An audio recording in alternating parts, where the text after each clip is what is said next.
How did we get here to the conversation about moving forward at the National Western Center? We had a presentation a few months ago that was presented by the GS Coalition about development that they would like to see in their community and how they would like to be a part of it. And we know that INC is an organization of neighborhoods working together. And we had a resolution that was brought forward out of our committee asking to support this request by the GS Coalition.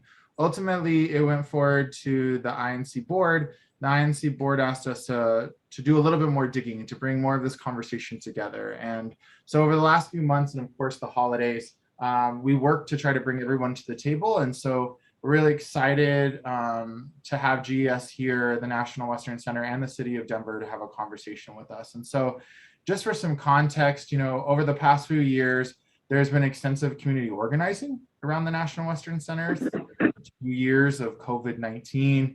We saw the collapse of a public-private partnership that was intent on constructing the area, the triangle parcel that we're going to be talking today.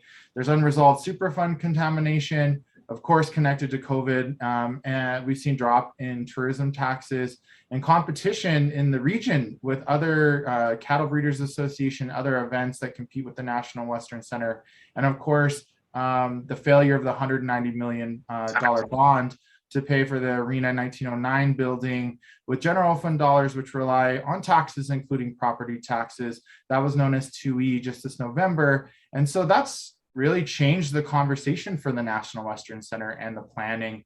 And so the community brought forward this conversation. I know that Brad Buchanan from the National Western Center has said he's really excited to also have this conversation with us about what vision the community would like to see for this 250-acre site and what the impacts would be to the community. And so, again, we're really happy that we work to get everyone in the same room to gather the most up-to-date information. And we're pleased to have our guests share this information with you so that you can leave this conversation more informed about where your neighborhood might be. This is a citywide issue. It's also a community issue, and we work on both of those here. So we are going to start by giving the opportunity to Executive Director of Community Planning and Development, Laura Aldrete, to present some information about zoning and planning and the tools that are available here. And she's going to be presenting alongside Brad Buchanan, the Executive Director of the National Western Center Authority. And this authority was set up in 2018 to manage the National Western Center. And we're going to be hearing about their vision and plan to proceed with what they call phase 3 through 8 of the plan, how they're going to approach funding, how they're working with neighbors, and what the future is. And then we'll follow that with Alfonso Espino, a presentation about the community vision known as Reclaiming Our Land from the Globeville Elyria Swansea Coalition. And then we'll take questions there at the end. So with that being said, Laura and Brad, are you ready to start? Yeah, yes, can you hear me now? Yeah, your audio is good. You sure can, yeah. Okay. Yeah, let me just start with a welcome and thank you for having us this morning. My name is Laura Aldrete, and as Ian said, I'm the Executive Director of Community Planning and Development. I am hoping that the conversation, I was just talking to Ian and Christine a little bit, I think that this conversation is best set if Brad and I are having this conversation together with you, right? We don't work in silos. And I also, and so happy to answer the questions about the tools. And I always like to start from a place of what's the right thing to do.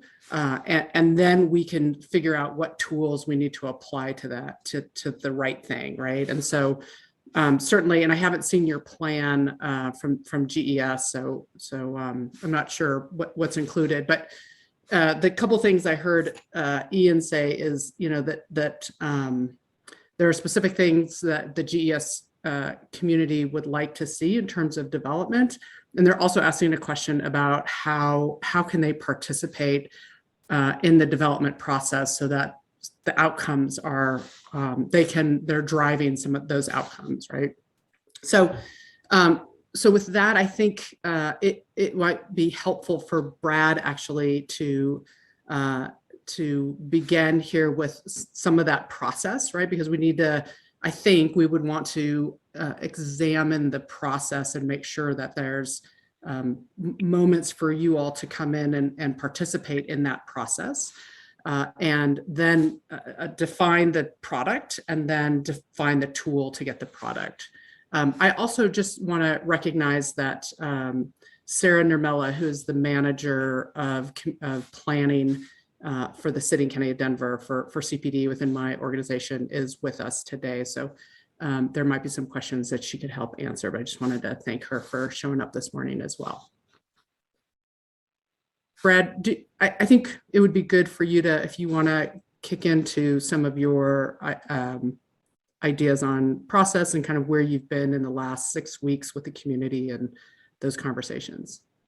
Sure, happy to. So thank you all for being here. I hope some of you will go on camera. I can't tell you how hard it is to be sitting in, my home office looking at a bunch of names on a screen and trying to have a relationship with you. So thank you. So I think, Christine, we have your list of questions, and we have answers we can provide to all of those today, and some of those I have some notes, and I thought in terms of an update of where we've been and kind of where we think we are right now. Some of those answers I think will be logically answered sort of in sequence with that presentation. The rest of them we can either just go through them or you can ask them as you see fit. But I think some of what would be helpful, it sounds like from the questions we've been getting, is to sort of understand what's the construct of what's in place right now in terms of who owns what and some of the things around the framework agreement. So let me first talk about who does what and what the framework agreement set up. There are 3 partners in the framework agreement: City and County of Denver, Colorado State University, and Western Stock Show Association. They all contributed different things to the project. The Stock Show contributed cash and land into the deal in 2017 when the framework agreement was signed. Colorado State University had brought their projects, their commitment to build their Spur campus, which I'll show you kind of where that is and what that is in a few minutes. And the city contributed land and a number of things. And in terms of who does what in that team, the city, through the Mayor's Office of the National Western Center, which I would describe as sort of a specific job-focused, project-focused group of public works. I mean, they have the ability to design and build public right-of-way, for example. And so the Mayor's Office of the National Western Center, or NUCO, how we got to NUCO from that I'm not quite sure, but that's what it gets called, is designs and builds all these assets on the city-owned land. The authority was formed to program, operate, and maintain the campus going forward. So after those assets are completed, the authority operates those city-owned assets on the campus. All the land on the project is city-owned right now, except for 3 parcels that CSU owns, where they're building their 3 CSU Spur buildings: Hydro, Terra, and Vita. Hydro is sort of their water resources project. Terra is focused around food and agriculture, and Vita, which just opened here a few weeks ago, it's completed and has a full certificate of occupancy and has been doing amazing stuff actually during the stock show the last couple of weeks. Those are the 3 parcels owned by CSU. There is a parcel that is also, and I don't think it is transferred yet technically to the stock show, but there is a parcel where their headquarters is going to go that's on the north side of Betty Cram Drive. And we'll pull up the map in just a minute so I can be specific about where those are.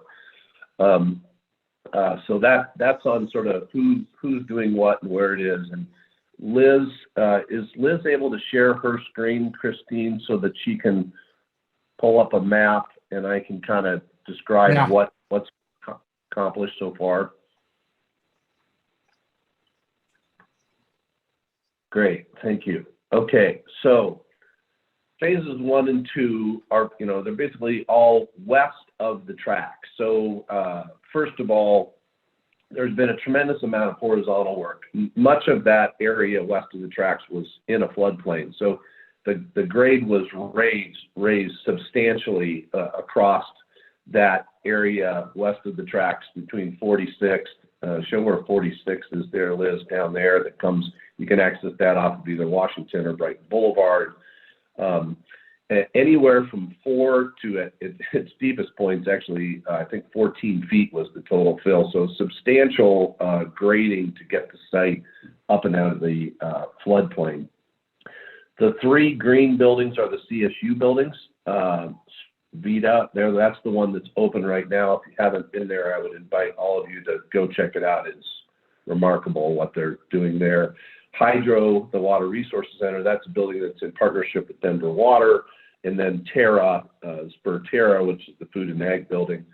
To the east of that is the Livestock Exchange building. That's a building that we just actually submitted a landmark application for that building to CPD landmarks. They'll be going through that process shortly. To the southwest there is McDonald Farms. That's a privately held parcel that is not owned by the city. To the east of that, across National Western Drive South, is the location where the biofilter and the central utility plant is for the sewer heat recovery system. I don't know if you're familiar with what we're doing there, but the Delgany Interceptor, which is 272-inch diameter sanitary sewer lines, is taking all of the sanitary sewer from basically all of downtown and Cap Hill and lots of other places as it flows north to the Metro Wastewater, now Metro Water Recovery water treatment plant. Those were sitting above grade historically and for a long, long time, and we're making it difficult to get to the river edge. And obviously restoring that river edge, which is another big piece of work we've accomplished, was made difficult by these 2 large pipes sitting above grade. When we asked the question, can we bury them? Metro Wastewater said that's difficult because we're trying to bleed waste heat as the effluent needs to cool through the water treatment plant before it can go back into the river so it doesn't harm the biology of the river. Some very smart engineer said, hey, there's thermal energy in there. Can we capture that? And long story short, the answer was yes. And we worked through a process. There was an RFQ and an RFP. And in April, the first building, Spur Vita, will be using that thermal energy to heat and cool that building along with all the new buildings. So we will be heating and cooling potentially up to 1 million square feet of new vertical facilities with the waste thermal energy produced off of these 2 sanitary sewer lines. It's an awesome outcome, and we're very, very, very proud of that work. And that was a substantial piece of work, not just in design and engineering, but in all the below grade and horizontal infrastructure required to run that ambient loop line around to all the new buildings. We also did all the roads and streets. So Betty Cram Drive, it's pavement, it's curb, gutter, sidewalks, planters, trees, benches, all those kinds of things. All the pedestrian furniture that goes there. The National Western Drive North that she's on now, National Western Drive South that I pointed out earlier, 51st Avenue Bridge up across the river. Obviously, two of the big things, one of the big goals around this project was to try to reconnect and create some connecting tissue between the neighborhoods across the river to the west and Gloveville. So 51st Avenue Bridge is under construction right now. I think in like a week they're going to set the horizontal, so all the abutment projects are complete. It's set to land on either side. They're making great progress on that. The riverfront, it has been graded. It will be completed this year, all that. There's some active spaces, some passive spaces that'll be along there. There's an area for a small amphitheater, and then there's a couple of water quality ponds, one west of the CSU Spur campus, and then one up north to just there at the intersection of 51st and National Western Drive North. Live Well to the north of that is a privately owned parcel of the city, and it doesn't have anything to do with the project. That's a privately owned piece of ground. The maintenance and operations building there, that was the first building that was completed about a year ago. It does exactly what you think it would do. That's going to be all the maintenance and ops for the entire campus. The Stockyards Event Center is completed. It's about a 45,000 square foot building total. There's two major components to that. One is a 20,000 square foot arena that right now is doing, cattle shows and cattle competitions. The rest of the year, it does a variety of other sorts of things, everything from local sporting events to concerts to, it could be even smaller expo space. Following Stock Show, what will be going in there is an event called Jurassic World Exhibition. It's a science-based animatronic dinosaur exhibition and experience that's in Dallas right now. We were very pleased to go through a competition between Denver, San Francisco, and Seattle, and were selected as a city. Then we competed with 6 sites in Denver, and we were selected as that location. 300,000 to 400,000 folks will come through that exhibit, we think, this summer. I invite all of you to do there. We went to Dallas to check it out. It's very cool and a lot of fun, and you learn a lot. And we're very excited to have that on campus and bring a lot of folks to the campus here this summer. This is the same group that did, if you remember, a number of years back, the Bodies exhibition that was at Museum of Nature and Science. They had the cadavers on exhibition there that they were showing, and this is the same group that ran that is running this Jurassic World exhibition event. Where the cursor is right now, that's today during the stock show, an auction hall where cattle are sold. But it's a 600-seat bowl seating, fixed seating, bowl seating auditorium. So the rest of the year it's music events, performance art, TED Talk, corporate events, community events, very flexible space, has a large video wall, and we're very excited about that. Let me look at my list to make sure I've talked about, railway. So the campus had a variety of spurs that went through the west, between the river and the end line to where the cursor is now. We had to consolidate all those, so it's very similar to the Central Platte Valley in many ways. Those spurs were removed and consolidated to a main line there that curves up and across the campus. I will take a moment just to say, and we've had a lot of questions about the maps, the site plans in the National Western Center master planning. Those maps and plans in there are exemplars. They are possible solutions. If you look at the map in the National Western Center master plan, you'll see that the rail originally was going to be located along the river, kind of where National Western Drive is. When we really got into the nitty-gritty of the engineering and started thinking about accessing the river, that rail we thought was a real impediment. I think we were right, and we worked to move in the design to look at the rail location where it is now, and I think it's a great outcome in terms of opening up the entire west of the tracks to the river and to the neighborhoods. We relocated the water tower. I mentioned the district energy system, and I think that probably hits the high points on kind of what the work has been in terms of design and construction the last few years. It's been challenging. It's been a controlled construction site, from a safety perspective. So folks really haven't seen it. We're excited now with the stock show going on that folks are getting onto the campus to see the work that's been done. And we're very excited to have all of you out there and check it out, set up tours, whatever way we can get folks out there to learn more about what's been done so far and to have conversations about what could happen in the future.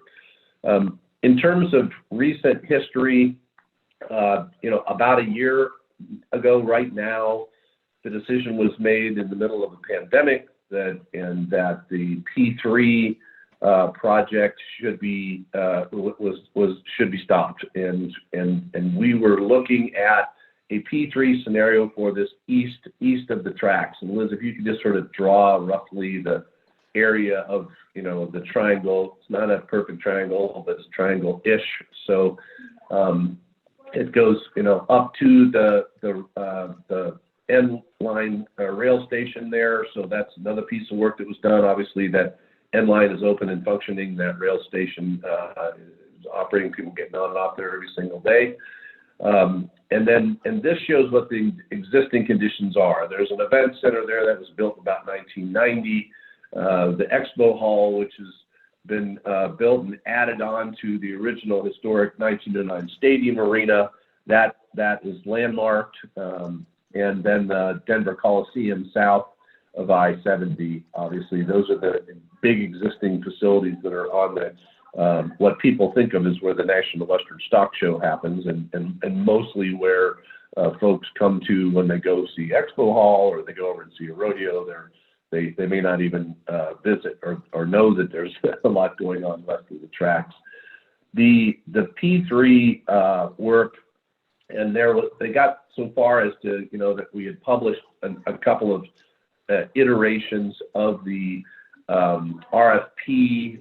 There were not responses crafted yet to the RFP, but a lot of work was done to look at that, and there were required elements in the RFP. And there was a 10,000 seat arena that was listed, a new expo hall, renovation of the 1909 Stadium Arena into a new public marketplace, and then the parking. The fourth element was the parking that was going to support those public assets. The rest of the area that was available, if you said that's about 60 acres total, and if we imagine that, those required elements would maybe take 20 to 25 acres. So, you're talking 35 to 40 acres of area open for other things, some sort of co-development opportunity that, we really never got into the definition of that or into the conversations with the community about what those designs might be. Because in, this time last year, the financial markets, the large bond houses, the institutional lenders that would be funding these large bond loans, the interest rates were questionable. The funding that, the city would probably most logically look at, the lodger's tax, obviously that had tanked. So it just was not responsible to continue on.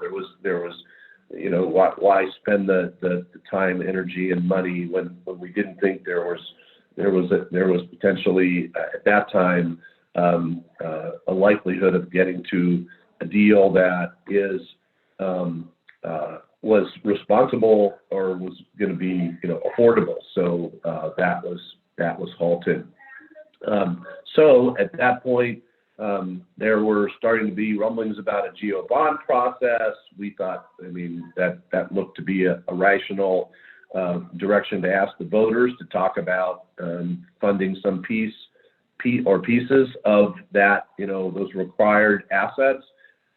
You all know what happened there. We proposed $160 million for the new 10,000 seat arena. We proposed, did I say 160 million, and 30 million for the 1909 public market. Obviously, the voters said no thank you to that, without a doubt. And so at that point, on November 3rd, after that vote result, we started thinking about what's next.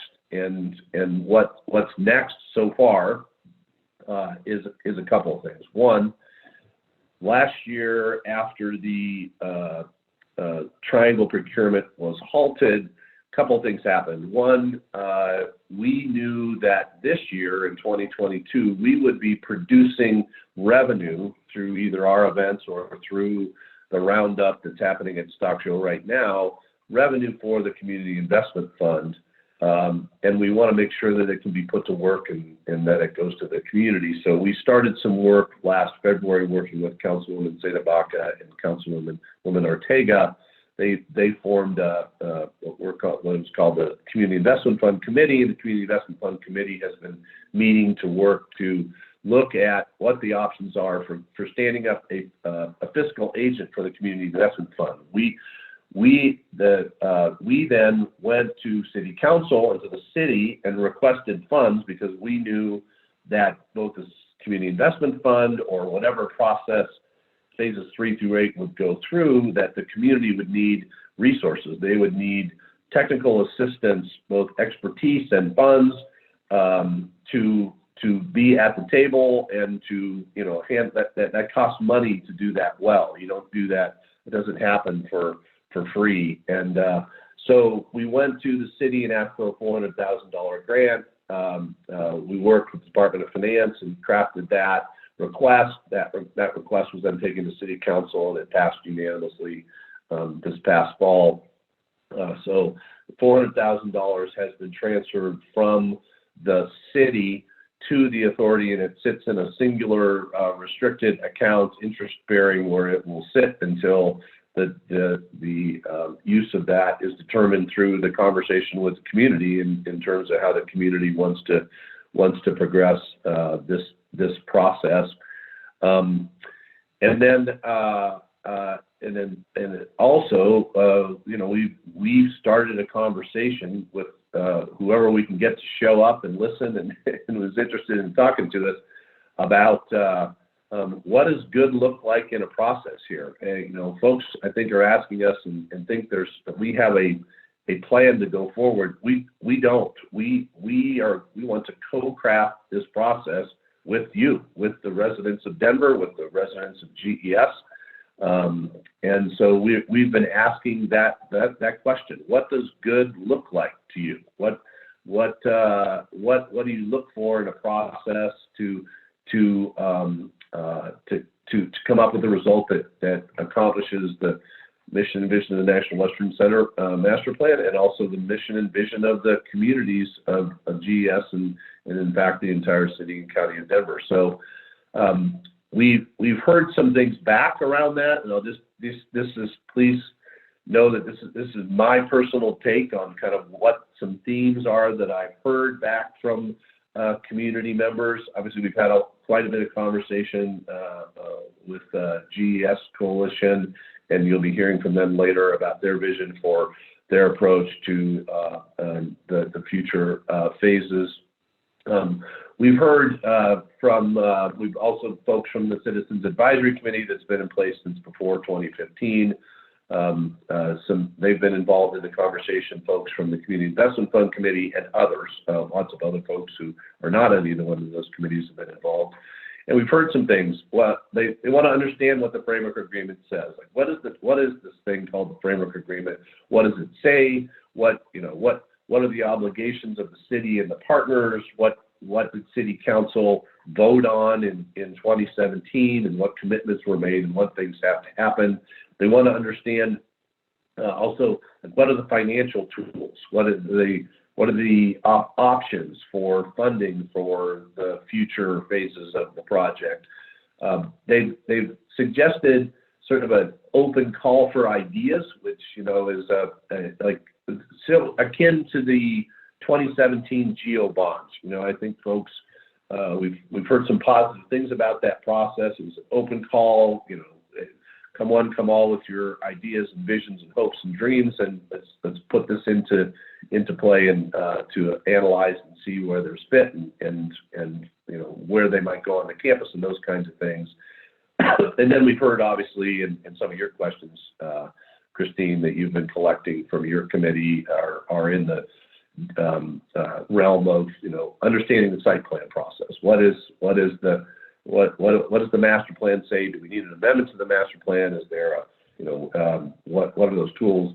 And then lastly, I'd say it's been questions about what are the tools to memorialize commitments. I think that was one of the great failings, honestly, of the 2E process, is we weren't in a place where we could yet make commitments. That's just the reality. Until those future phases are figured out, we can't make those commitments. But as we hope that moving ahead, we will get to that place where we can, figure out the whole construct of a future project, and that those commitments will be made to create further and additional revenue streams for the Community Investment Fund, and a variety of things. Those commitments are going to happen through a variety of tools. One will be a development agreement. Like whoever it is that does stuff on this campus, there will be a development agreement, because this is primarily, in the triangle is 100% city-owned land. So there will be a development agreement where that can define the commitments of whatever entity or group of entities or whatever is doing that. There will be a rezoning. The triangle needs to be rezoning. There's design standards and guidelines and all those kinds of, there will be certain things that folks want that will be most appropriately regulated, defined, and guaranteed through land use tools. And then the last big one is a community benefits agreement. We've made a commitment that there will be a community benefits agreement for this campus, and there'll be things that will likely fit into that. Other things will fit into kind of workforce programs and those kind of things. And there's a lot. Like, let's just look at just quickly the 1909 public market. That's a project that has been envisioned to be operated solely for the benefit, of and by the community. So that would be some sort of we've anticipated setting up a community-driven and governed nonprofit that would operate that and provide subsidized space for local small businesses, also attract other businesses to provide fresh food access to not just GES, but the entire city and the region.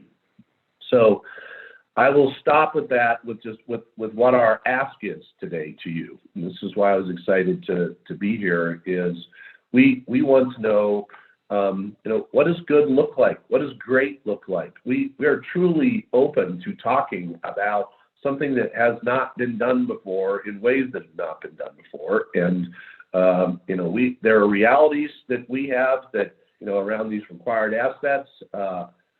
It has to pencil, it has to financially function.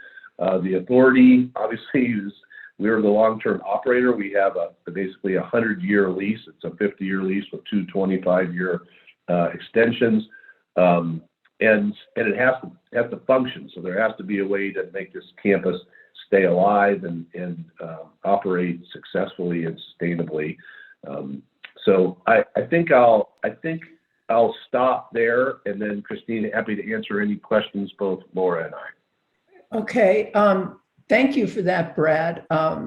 We have a couple of just map questions before we go on. We don't want to spend too long on these questions because we want to get to the GES presentation. But a couple of things. For parcels that are marked as future development parcel, will they be sold or will there be long-term leases? And some maps include the triangles, some even include the northeast section that you didn't circle this time. So can you just clarify what's included in the triangle and maps used today? And then I just seem to miss something. This is the first time I heard you mention that you've put out a call for ideas. So maybe we have put that in the ref chat. Yeah, we have not put out a call for ideas yet. Some of the community input we've gotten is that they've asked us to put out a call for ideas. So thank you. So we have not done that yet, but we do think that's a great idea. But that's just something we've heard that sort of as a theme, I think, from some of the community conversations we've had. Liz, if you could, it includes the Coliseum site. It goes around there on McFarland and then goes up Brighton Boulevard. The former bus barn site could be part of it. Doesn't have to be necessarily. There's a lot of cleanup that has to happen there. That's been talked about, being in, being out, different equations, but it's in play for sure. And then obviously the main corpus there, the main body of the triangle north of I-70 between the river or the rail and Brighton Boulevard, that's all included in there. The P3 scenario didn't presume whether land could be, or didn't presume that it was necessarily a sale or a lease, but it was open, and that is still possible. There is a process for the sale of land by the city, and through the framework agreement, it requires agreement between the city and the authority. It needs to meet the mission and vision of the National Western Center. But land can absolutely be transferred, and through that process or some other process we craft together.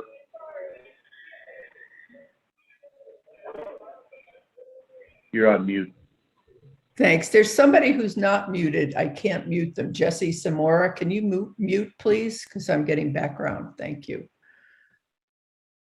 Okay. In the interest of time, I mean, we have a couple more questions for Laura, but Ian, I think we should probably move on to, it's 10:12, move on to the GS. I would agree, but I do think there are a couple of questions for Laura that I think are a primer for what GS is asking for in the original questions that we had asked. CPD looks like here back in November about actually the legal process for amending master plans and how they interact with neighborhood plans, and is there a process for community to ask to amend a plan, or is that something that can solely be driven by the administration? Those are kind of our initial questions we had asked back in November when we were first looking at this.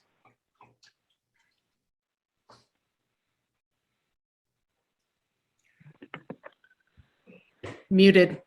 Laura, I'm sorry. I was on mute. First, I'm still on my first cup of coffee here. So I will answer that question. We also have time to dig into that just kind of process of CPD tools in February when I come back. So, but I agree there was definitely some specific questions. So an amendment to a master plan, or this would be equivalent of a small area plan or a neighborhood planning that you see us do, whether it's West area, like right now, for example, we're doing West area plan. So those would be kind of in the same category. Amendments can occur. It would be, obviously we want to hear from the community who has a concern that if a plan has not been, has missed some elements. I would say, right, as you think, I think about planning as a big funnel. And at the top of the funnel is comprehensive plan and is Blueprint Denver. We have our neighboring plans from Department of Transportation, Denver Moves, those big citywide plans, game plan from Parks Department. And then as you drill down, you get into neighborhood plans, the master plans, small area plans, right? That's the next category. All plans, all those are adopted by City Council. It's a process that the city runs with the community. They're adopted by City Council, and they all fold up under Comprehensive Plan 2040. Plans are guidance, right? So there's no, as opposed to zoning code, which is law and has very clear, strict requirements. A plan is really envisioned for a city or a area, 5 neighborhoods, or in this area, instance, National Western and the neighborhood surrounding it for 15, 20 years. And so you don't want to be overly prescriptive because we're going to have a different thought. 5 years ago, we talked about equity in a very different way than we talk about it today. And for good reason, like, thank goodness, right? We are stepping and leaning into equity in a way that we weren't aware of 5 years ago. And so the result of that is you see Blueprint Denver, which was adopted in 2019, have a much stronger forward thinking around equity. So as the community is thinking about tools to ensure the implementation of their desires and holding the development accountable for the needs of the community, I might suggest that a plan amendment may not be the most effective tool. We'll pause. I'll work to mute that. So that's, I think there's other tools. Once you move past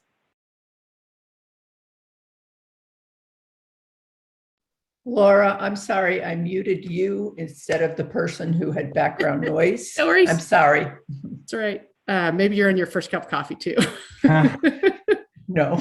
Oh, at any rate, so and then past plans, you move into zoning code, which is law, and begins to create boxes around what you can and can't build within. But and again, that's much more about the physical space.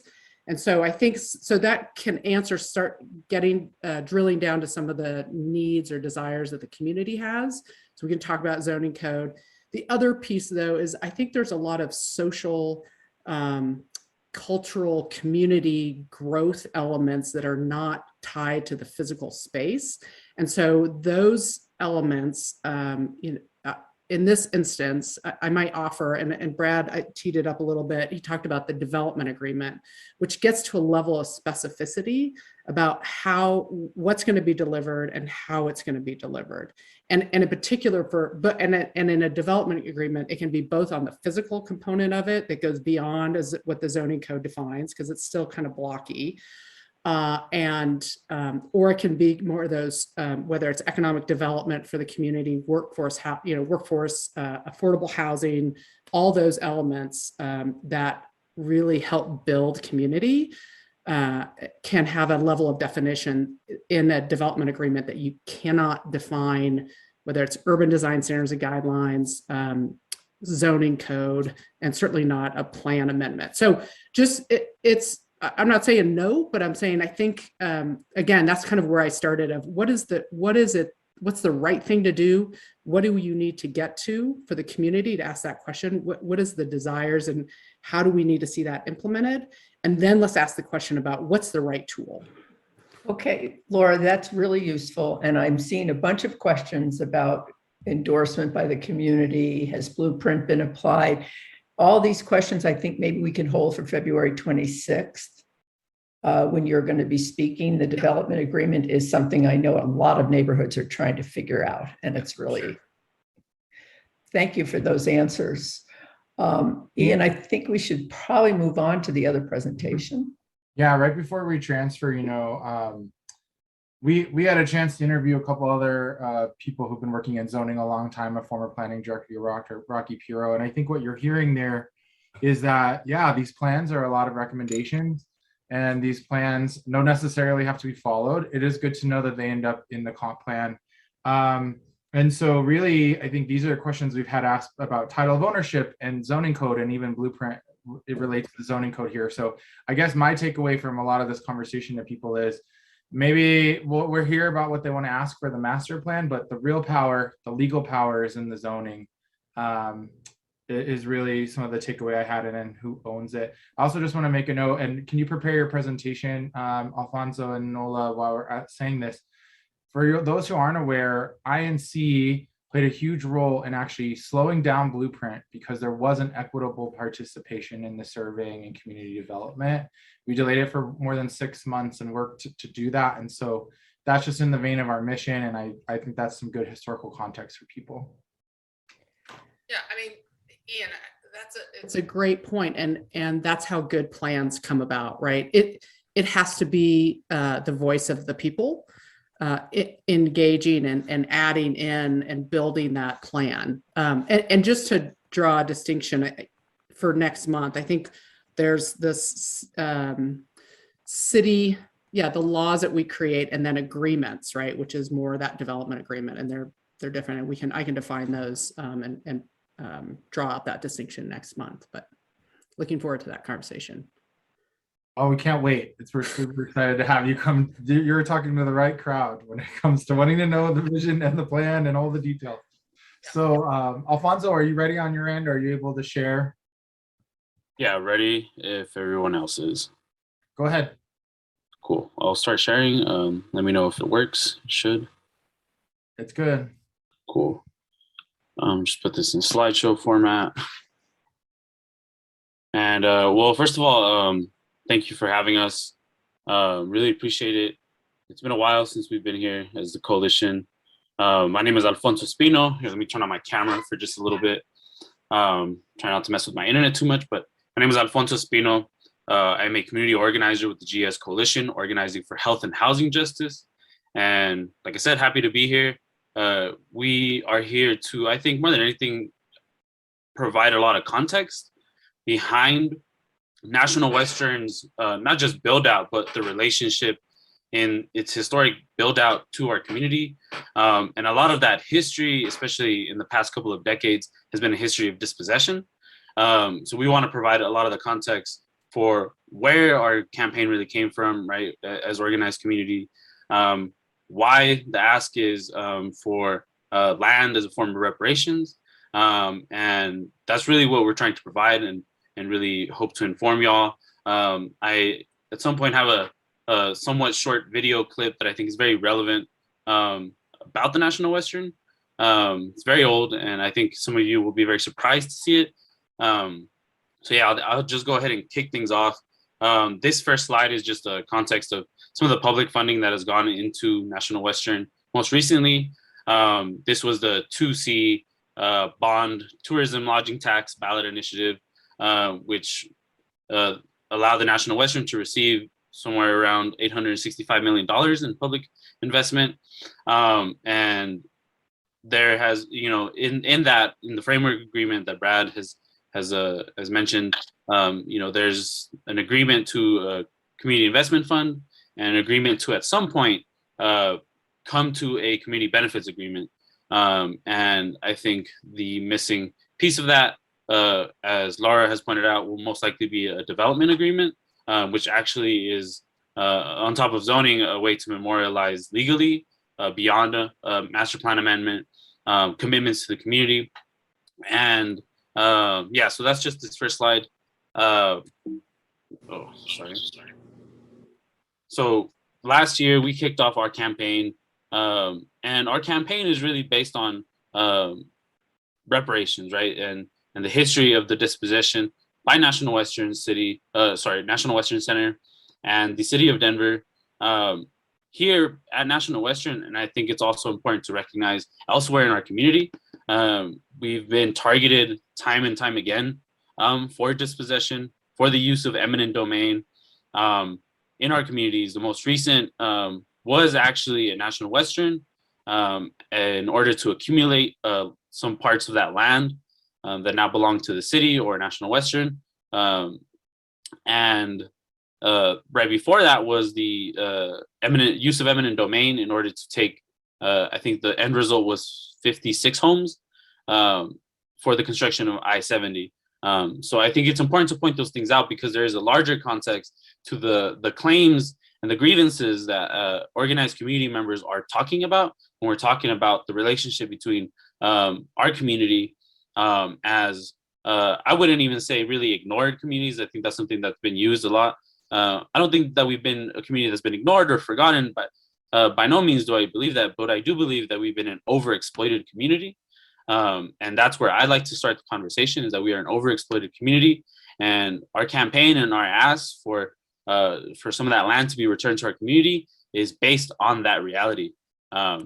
So like I said, National Western is a site of historic dispossession. This is old, for you map enthusiasts. I have my GIS certificate, so I love maps. This is an old Sanborn map, I believe, from 1905. Yeah, it says right there, 1905 Sanborn map, where you could see, I don't know if you could see my mouse, but it says right here, Union Stockyards, the old smelting site. This is where the Coliseum sits on top of today, which is why there's also some concerns about remediation in terms of that Superfund site, which still exists because of the American Smelting and Refining Company that used to exist there. But I want to focus in on this slide on this portion right here. And what this is it shows you some of the now non-existent, what was then called West Illyria, which has pretty much all but disappeared. If you were to drive down National Western, down Brighton Boulevard, most of this is currently empty parking lots. So that's, you know, this is, I think, a really good example from over 100 years ago of just how much has been taken. So I want you all to bear with me for, I think this clip is about 8 minutes long. I promise you it's not a cop-out in terms of our presentation. This is from a PBS, BBC documentary done in the early 1990s about, it was titled Stories of Illyria, or Voices of Illyria, sorry. And I went ahead and just clipped together a bunch of relevant parts about a process that was going on then in the 1990s, in the early 90s at that, about some of the dispossession going on back then. Because once again, I'm here more than anything to provide a lot of the context to the grievances and the demands that community has been asking for, in part through the campaign and in part through other efforts with the National Western and the city. So let me go ahead and change over to that really quickly. Once again, bear with me. And like I said, I think this is very valuable.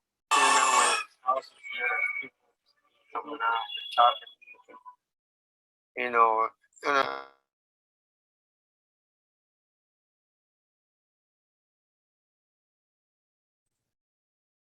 Alfonso, I don't have the audio coming through on our end. And when you share it, you need to make sure you share the computer audio at the same time.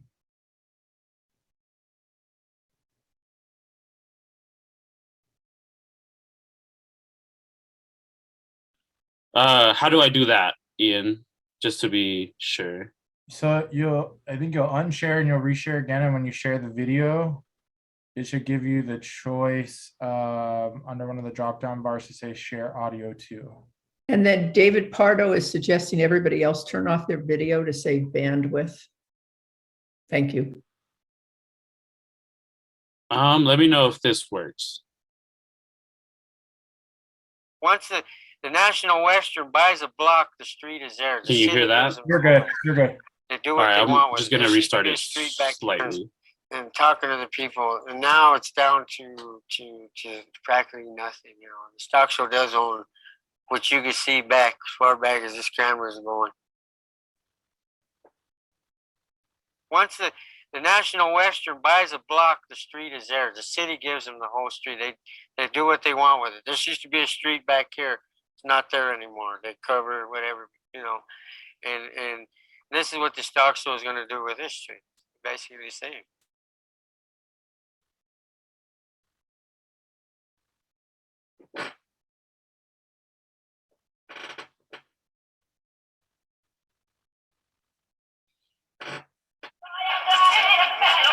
This is survey for the stock show?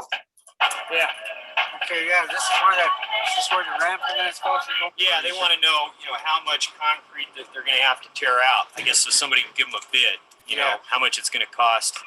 When he said this, now we know this is they're already going through with their plan to put their horse arena here. So then I think what they're doing is they can't close the street because we're 3 homeowners are left down here. I think they're bringing it in over here so then, they give us some more chaos down here, Jesus was not sent into this world to be nice, but to denounce the bad news. Well, a friend of mine came over one morning. He says, "Hey, Rich." And I said, "What's up?" He said, "There's a gate across the street down in front of the National Western Education Building." I said, "What?" He says, "Yeah, I just seen it." I said, "You're kidding." So we walked down and I said, "Wow, what happened?" And this is a city street. We didn't get any notices on this. We didn't even know what was in their plans. City didn't notify the community. The stock show didn't notify us.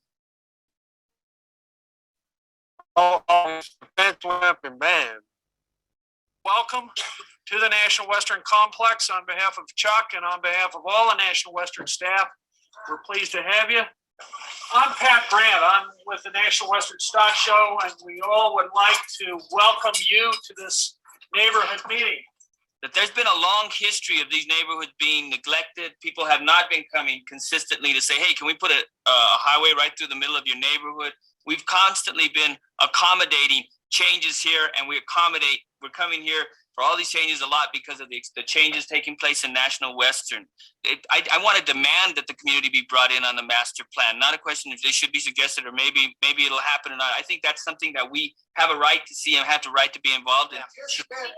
The people from downtown, I've done articles, we're forgotten community, you might have read it. We are. We're not a forgotten. I'm not a forgotten. We're not a Where do forgotten. you live?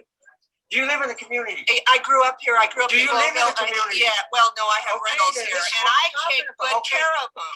And we Well, need you don't this live in the kind of community, stuff. you don't Oh, know what bullshit. No. You think just because People you that live come here, from the other but I pay communities to keep it up. bullshit to I other keep, people. I That's a pay to lie. keep it If up. you live in this community, we I got to live say here. so because if I you don't, live you here. say you're rental. Okay. I don't want somebody to promise something to us like being in the past and then. You don't know me very well, sir. You don't know us very well. Look, okay, You don't know me. this Sir. is You inside. don't know me. Things take time. Things take time. And things take Yes. time. You'll have a Because system in you're- place. You know what? I accept you.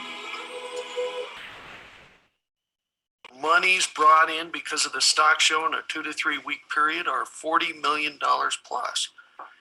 We have got to protect a revenue base that builds around the strength and quality and tradition and reputation of the National Western Stock Show. You need to know that the pressures on the budget seem to be not worsening, but continuing to underline the importance that we are under very, very tight pressures. Well, I think it's becoming pretty clear we're going to have to make some hard choices. You know, it would help us if you could maybe verbalize some of your thoughts about what the physical image and identity of the stock show should be to the community. How do you define the community?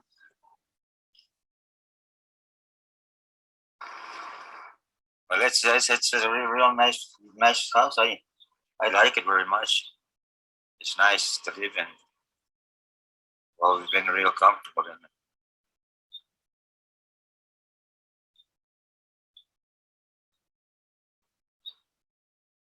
But I can't help it. I gotta move.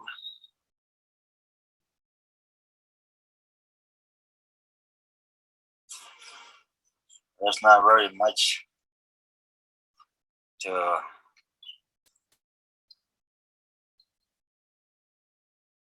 pack. I don't think so. I think it's not that much stuff to move. Is there anybody here from the National Western who can speak to what's happening with it? Where are you going to go to next? What do you expect from us? What are you going to give us, and what can we give you, and what's going to happen? I mean, if you're here, speak to that point. I mean, everything's going to build up or whatever, but how's that going to benefit me? I mean, it's going to.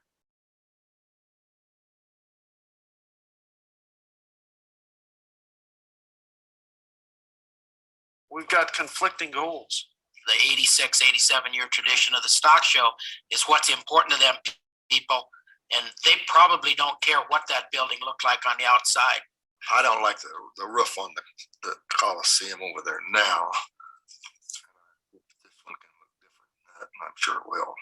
Perhaps put up some pylons or flagpoles or something to fly some of these banners to really give it some pizzazz. The question is not what is our identity, but what is our visible identity? And I don't have an answer.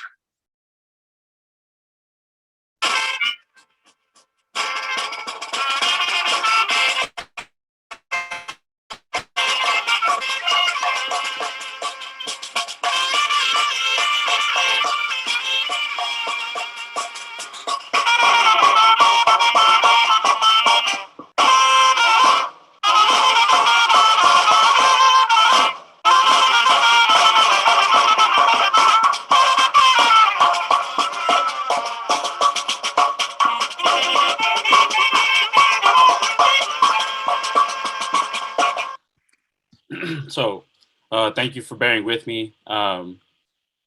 I hope that some of you enjoyed it. At least I think it's very important historical evidence that was captured on film of exactly what we're talking about. And the reason why I decided to show this is to highlight exactly what we're talking about when we're talking about the dispossession of our community. These following satellite images are a series of satellite images focused on the National Western, as you can kind of tell. This is the first one that we have from 1993.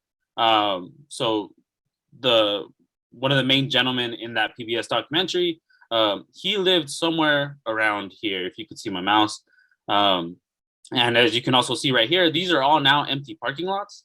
And as you saw from the Sanborn fire maps, this used to be what was known as West Elyria.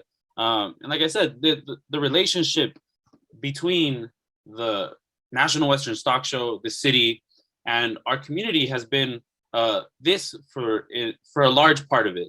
I didn't show this clip to try to say or frame the current situation as exactly the same, but it's eerily similar. And clearly it's been happening longer than I've been alive. And knowing that and understanding that is what personally drives me in this campaign. That's why I'm here. That's why I'm presenting. That's why I decided to work for the coalition as a community organizer, because we organize our neighbors to not only stand up and say something about it, it's going beyond that. It's trying to become equity partners at this development. We know that it's not going to stop. We know that Denver is going to continue growing, but we refuse to be left behind. All parties in that framework agreement have brought their vision forth to what they want, what their needs are, and what we're basically asking for in multiple facets, which could be an amendment to a master plan, which is an amended framework agreement, possibly development agreement, a community benefits agreement, all these things. What it's really culminating into, what we're demanding and wanted to culminate into, is the community gets to be a partner at the table. We are the only ones who have been given the opportunity to come into this project as partners. We've, the National Western Center Master Plan, the latest duration of it, was in a typical planning process, right, where there's community meetings and you get to put input. But that's different. That's a different approach to a community being seen as a partner, where we're drafting what our vision is beyond that of what the National Westerns in the cities and CSUs is.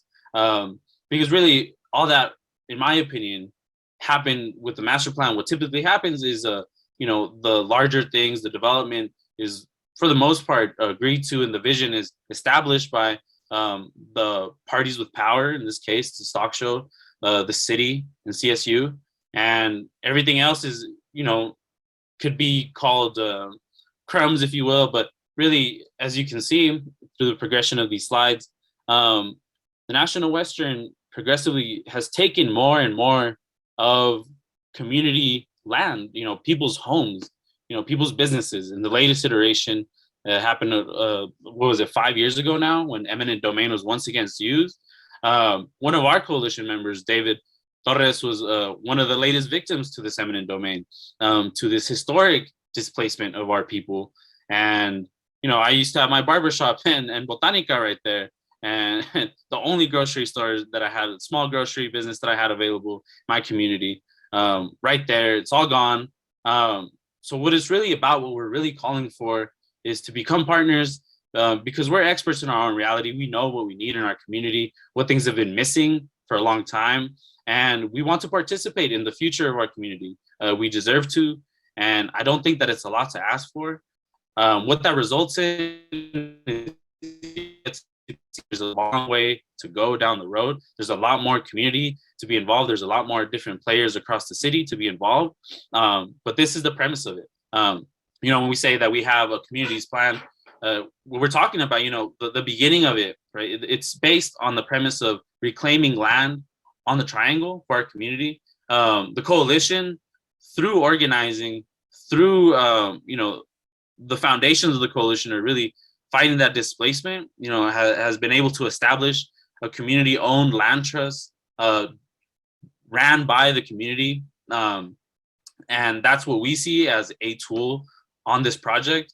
But our plan is, in part, getting to lay down our vision of what the community not only wants, right? I think that's too easy to go to, but really needs. And what can really be possible if the community can be seen as a partner. It's definitely not something that's been done before, as far as I'm aware, to this degree in Denver. But I just think that what we're really proposing is a different way of developing. It's a different way of not just engaging in the community, but bringing in the community as partners in a process, especially in one that, this is a once in a lifetime development, as far as I'm concerned. This will have implications for the next century of what our community is going to look like. And that's why we demand to be a part of it in a bigger part, right? And here's another shot for those of you that are wondering what the triangle is.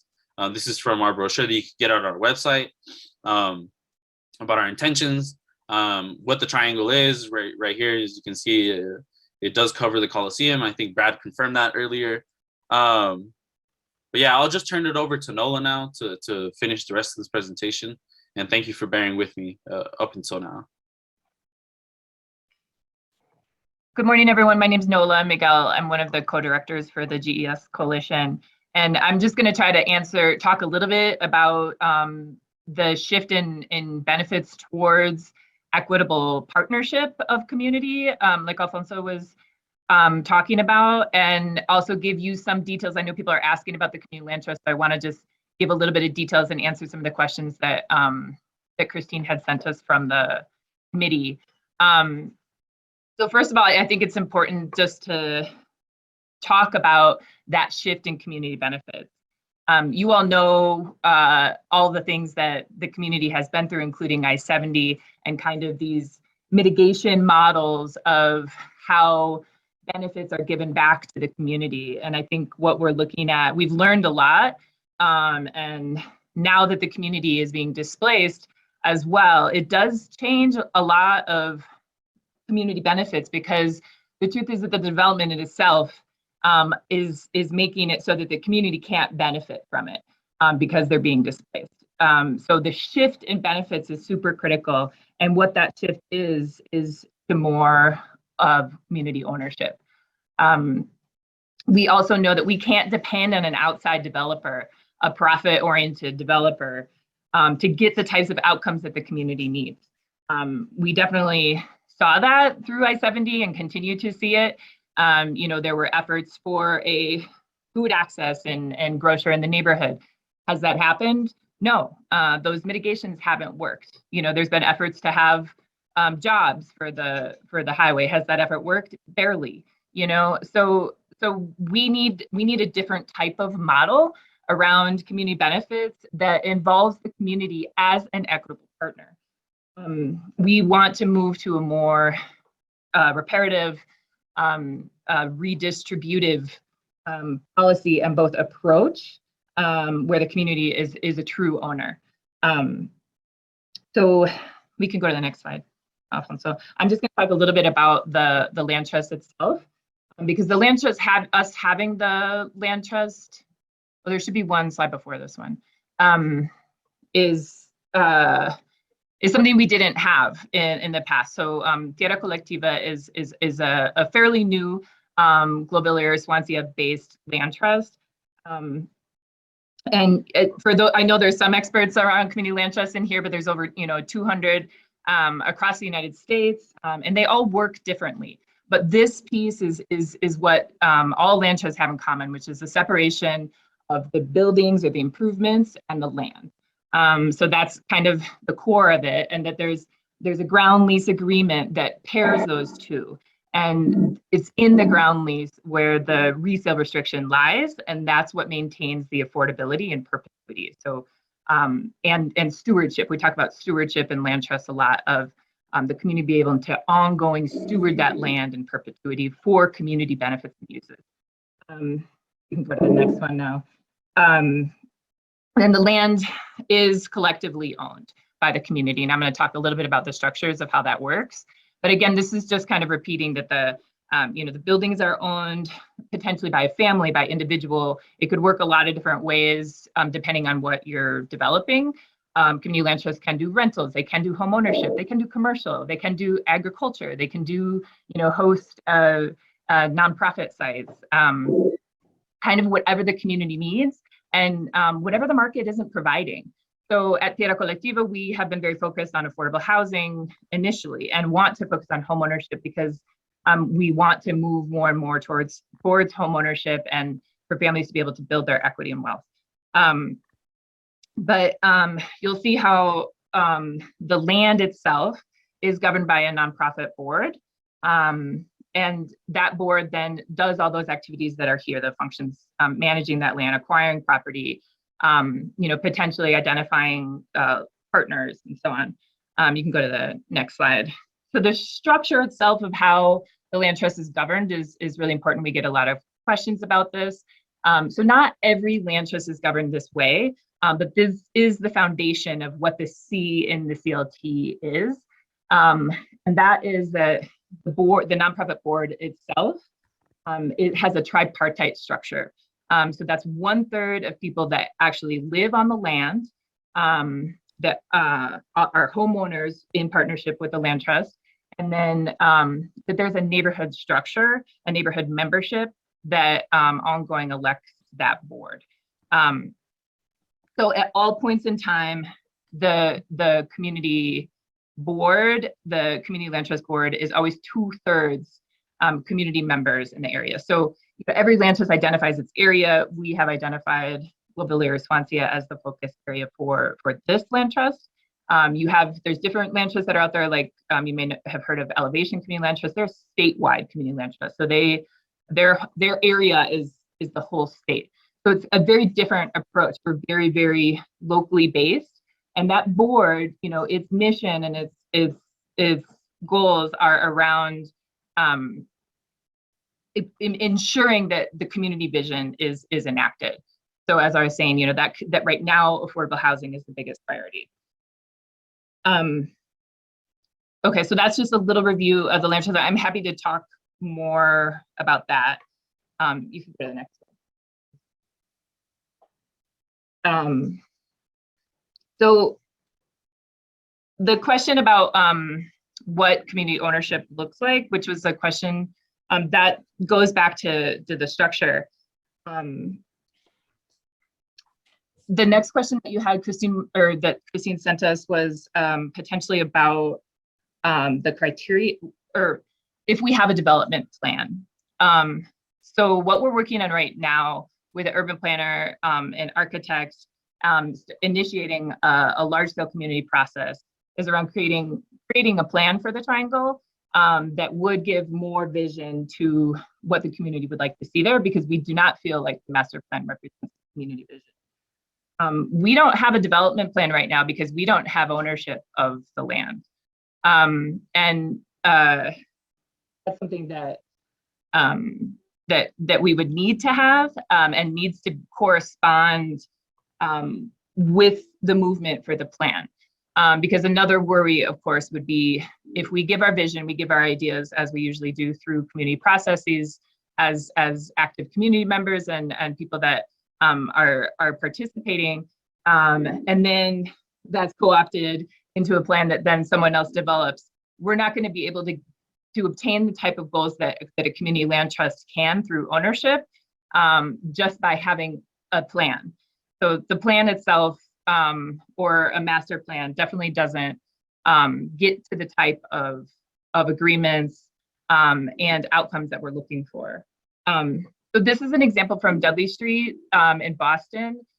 We have looked at Dudley Street quite a bit, and this is, I can talk about it more or less, but this they're a really good example because they worked with the city in a very interesting way. They had the city kind of had a master plan that they came in with that just failed in the community, and it wasn't working, and they decided they needed to work with the community in a completely different way. And that's what led to a large-scale organizing process with the Dudley Street Neighborhood Initiative that then formed a land trust, and eventually the city turned over the properties that the city owned, and also gave, and this is an unusual circumstance, that gave the land trust the power of eminent domain to be able to acquire private parcels that were neglected and vacant at that point in time. This was in the late 1980s when they were first organizing around this. So it's an interesting example of how the city really worked with the community to shift the way the power dynamics. And so we look at this a lot. So I encourage anyone who wanted to do more research to take a look at Dudley. And the last question that Christina had sent us was about the potential criteria for an RFP that the triangle could do for a 501c3 and so on. And I just wanted to look at, if we go to the next, or the next two, it might be 2 slides. So this is just an idea of the all the different things that the Dudley Street Community Land Trust has. It has a wide variety of different types of properties and community benefits and uses. Okay, good. Sorry, to the next one. So Dudley Street has principles that they base on, and then the next slide is the Tierra Colectiva principles, those are ideas for the types of things that could be criteria. I think addressing displacement is critical. For us, we're looking at how can we not just look at particular, but focus on the lowest qualifying AMI that's needed in the neighborhoods and in the city. How can we complement with community resource program? How can we balance the density with impact in the neighborhood? Those types of things we think should be criteria, but I think first and foremost would be more of a reparative approach and a community ownership component that gives the community ongoing control. That doesn't have to do with me or Alfonso, but has to do with the structure, the democratic structure that's set up, that is ongoing in perpetuity, to give ongoing the community that agency to develop their own vision. Yeah, I think I can stop there, and then whatever questions, please let me know. I know there's some in the chat I haven't been looking at. So can I jump in here, Ian? First of all, I want to thank Alfonso for, I don't know how you guys located that movie, but that was really powerful to those of us who've been following this for a long time. And thank you, Nola, for all the details. What I'm thinking, there are some questions, but we have another item on the agenda. What I was wondering is if possibly we could have the Boston group as come in and do. Excuse me. Somebody's not on mute. We could do that. We could figure that out for sure. Yeah. We have a lot of connections there.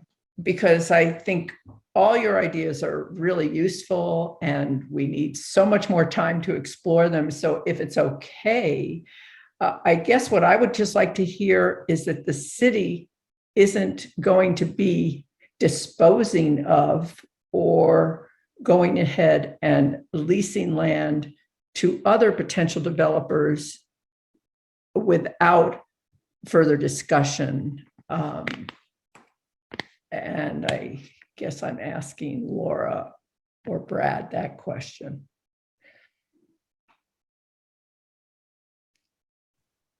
I don't know if Brad is still on, and I think I heard your question, Christine, about the city cutting a deal, essentially, or creating an agreement with a developer without input from the community. Is that your question? Well, it sounds like everything that Alfonso and Nola are talking about, and that other people throughout the city want to see. As Cindy said, they don't want to see any more Disneyland type stuff. Yeah. I just want to make sure that you're kind of paused everything in that acreage until this is worked out a little bit further. So I think we recognize that we cannot and should not move forward without the community participating in the conversation, right? Which goes to my earlier point of figuring out where those desires and needs from the community and how they fit into whether it's zoning code, urban design standards or guidelines, development agreement. But and Brad has suggested that he is starting those conversations now. And I have not participated in that because that's that new code group. But that is my understanding. And I think it goes without saying that we cannot move forward without this conversation and understanding those needs and figuring out how they fit into any type of development around the triangle. And right, it's all compromise, right? There's going to be some things that the project can do and some things that the project can't do, and we're going to have to be flexible, and the community is going to have to be flexible, and hopefully, the intent is that the community is participating in this process moving forward. Well, it seems like it could be a win-win. Oh, Brad's back? Okay. Yeah, if you have any comments to add. Sorry, Brad, I didn't see you on there. Yeah, I mean, where we are right now, I mean, there's nothing moving forward right now other than we are trying to gather thoughts from as many stakeholders as possible about what does good look like in terms of a process to determine what we are all going to do and support. It's just that simple. So no, I'll answer that question very specifically. There's no land being considered for disposition in any way, shape, or form until we go through a process that we all agree on and to make those decisions together. Well, I think that's a win-win because the whole city will benefit by economic development and housing and job opportunities being done right there. We'll all benefit. So I think that's great. So I'll hand it back to you, Brad. We could do questions, but we have Robin ready for the second presentation. Ian, do you want to wind up or do you want me to? I was just pulling up the agenda so I could read it verbatim. Oh, well, I want to thank all the participants. That was really informative, the entire presentation. So I really think this is exciting work. And ZAP would like to be part of it as well. So keep us all posted. And if all the presenters feel comfortable, can we share your emails in case people want to get in contact with you? Yes.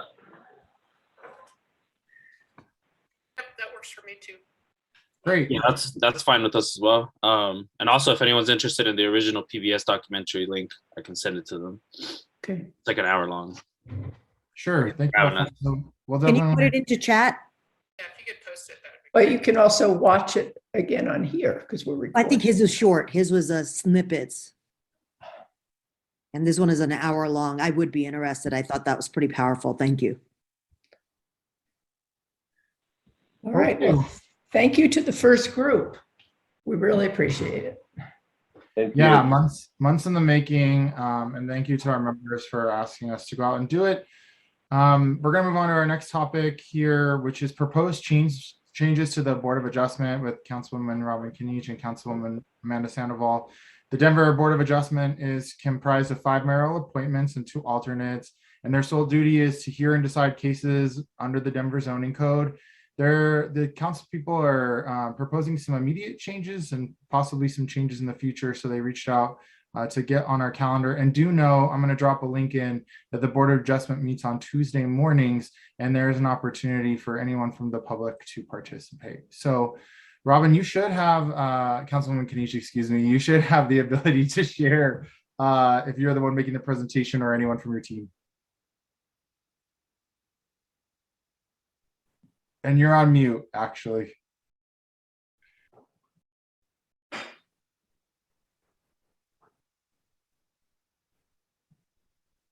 Well, good morning. Good morning, Got it, everyone. Robin? Councilwoman Sandoval, are you there? I am. Can you hear me? Yes. Okay, Thank you. perfect. Well, thank you for having us and adding us to your agenda so we could talk to you before the public hearing that I'll just give you the preview now in case we lose anyone, is going to be on February 22nd. So you have not missed any public hearings. It is still a month away. And I'm Robin Kniech, an at-large member of the council and a regular here at ZAP. Thank you for allowing me to come when we have citywide proposals. And then I'll turn it over to my colleague to introduce herself while I get the presentation up. Good morning, everyone. Thank you for allowing us to be here. Amanda Sandoval, Northwest Denver District 1. So while Robin's presenting, I just want to say we would love to give a shout out and thank the current board members of the Board of Adjustment. They meet weekly and they undertake a big portion of land use decisions in Denver. So just want to give them as much kudos as we can. So I'm going to start out. Robin, did you want to say anything else? Nope, I'll just chime in. I'll chime in a little bit when I have something, but thank you. Perfect. So we're going to go fairly quickly because we know we don't have very much time on the agenda. So for those of you who may not know the history of the Board of Adjustment, so the Denver Charter, based on the 1924 Standard State Zoning Enabling Act, it was back basically our first zoning code.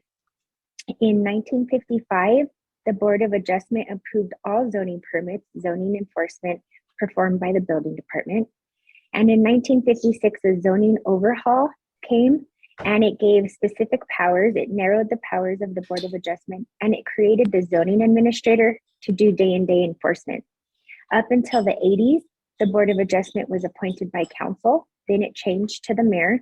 And when we did the overhaul in 2010, the 2010 zoning code brought no real changes to the board. So for those who may not know, here's the powers that the Board of Adjustment has. It has the administrative review. So the administrator, they can reverse a decision where they believe the zoning administrator has erred. So someone can appeal a zoning administrator's determination to the BOA. They grant variances, which through our research, this is probably about 80%, 85, 90 of the work that they do. And they allow a deviation from the code where a hardship, there's 5 hardships that are determined. And as I mentioned, these are the most cases coming for the BOA. And they can also do a stay or delayed enforcement if there's a cease or assist. So you can appeal those decisions to the Board of Adjustment. And I just want to chime in here because we've had questions a little bit about this. There are about 3 to 6 cases a year maybe that are considered appeals of errors. Am I good? Yep. Okay, sorry, I hear a little echo.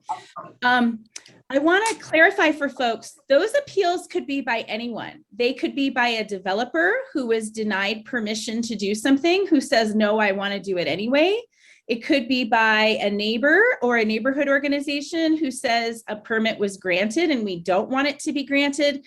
But the rules that apply to those appeals of an error apply uniformly no matter who the appealer is. So I just want to be really clear that those cases are as likely to be a landowner or a developer who's saying, hey, I think an error was made, as they are a neighbor or a neighborhood organization. And I think there was a little confusion about that. So we just wanted to clarify. It is true that the public can testify before the board, but it is not policy input. It is evidence. They are asked to give evidence on whether or not an error has occurred and whether or not the hardship has been proven. And that is kind of the nature of this board, is it's a technical board. So just wanted to share that since we've had some questions since we shared the ordinance with the community. So I'll turn it back to my colleague. So when the zoning code was established, the BOA, it had about 15 pages. It determined the height, setbacks, and lot coverages, and the permitted uses. Now the Denver zoning code is about 1,500 pages.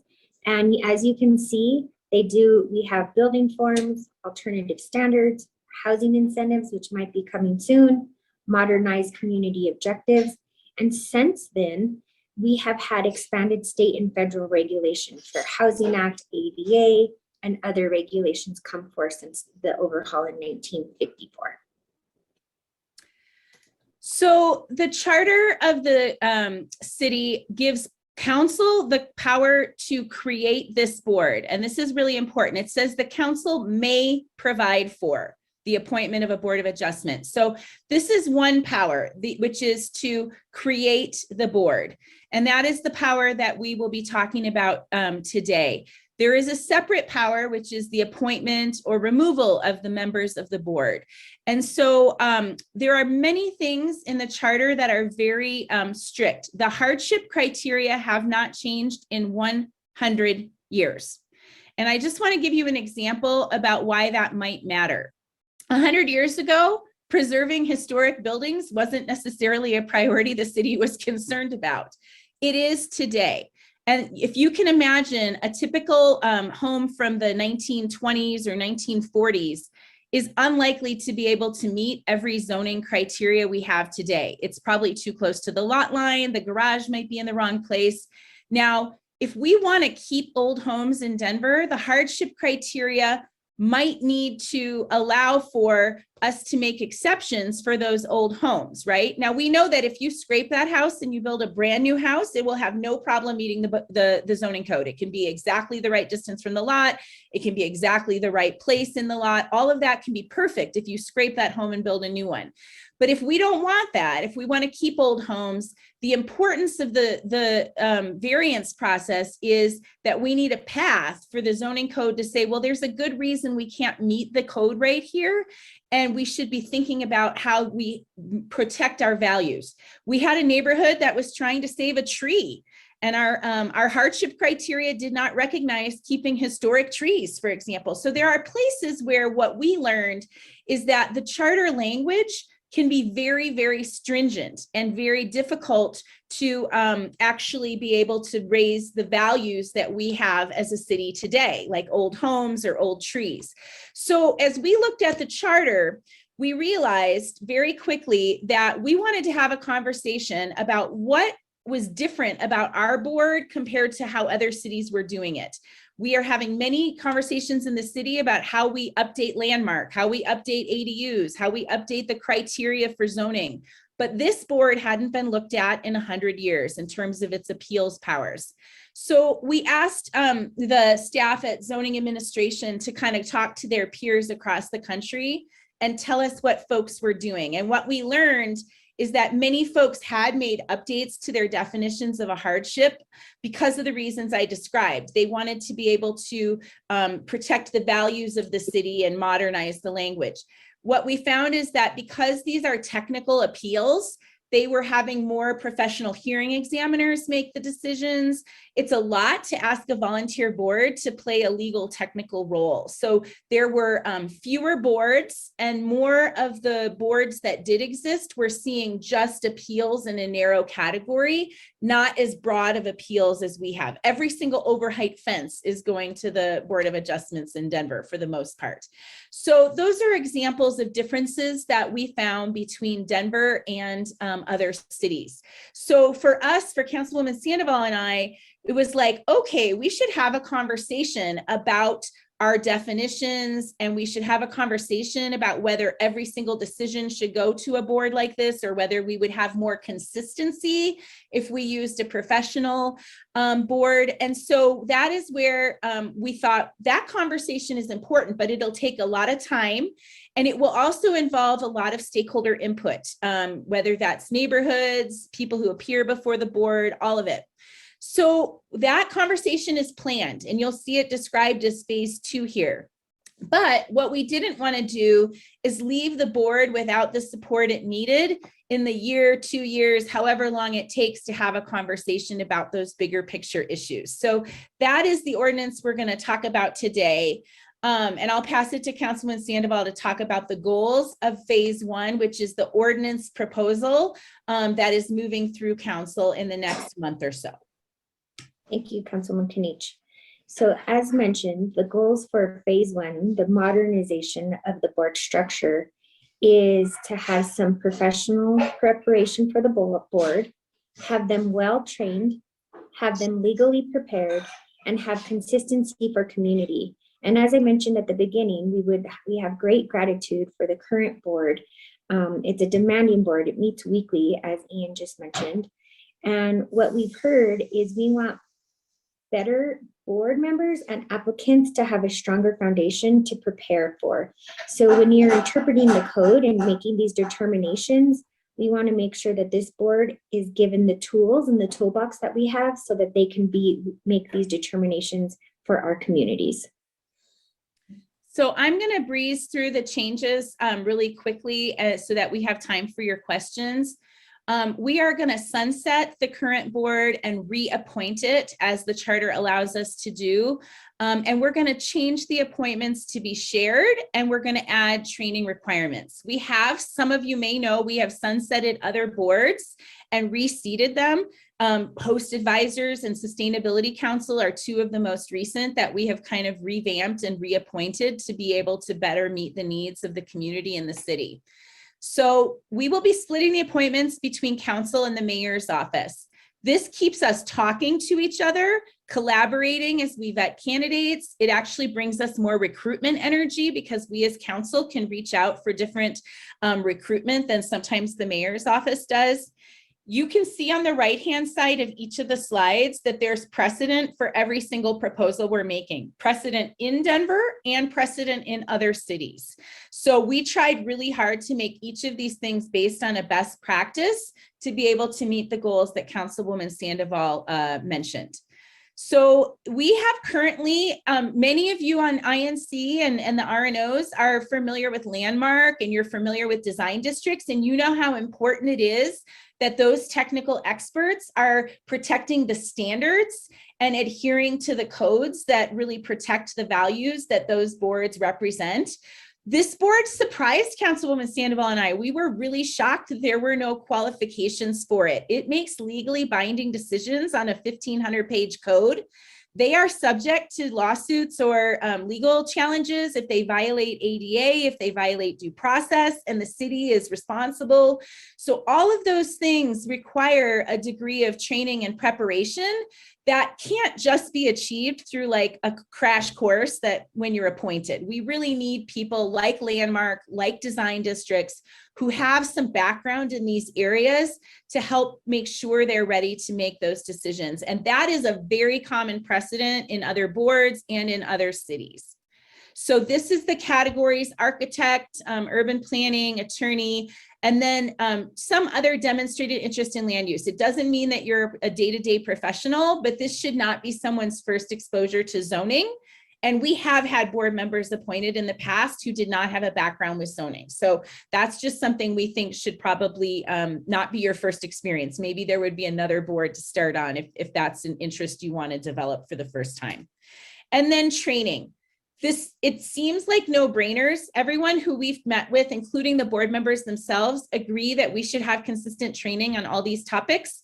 And unfortunately, we have not. So this just ensures that there's consistency going forward in the training. So I'm just going to go ahead. There are a few cleanups in the ordinance as well, cleaning up so that the standard of review, the code has always called for deference to the zoning administrator. That has been in the code for as long as it's been around.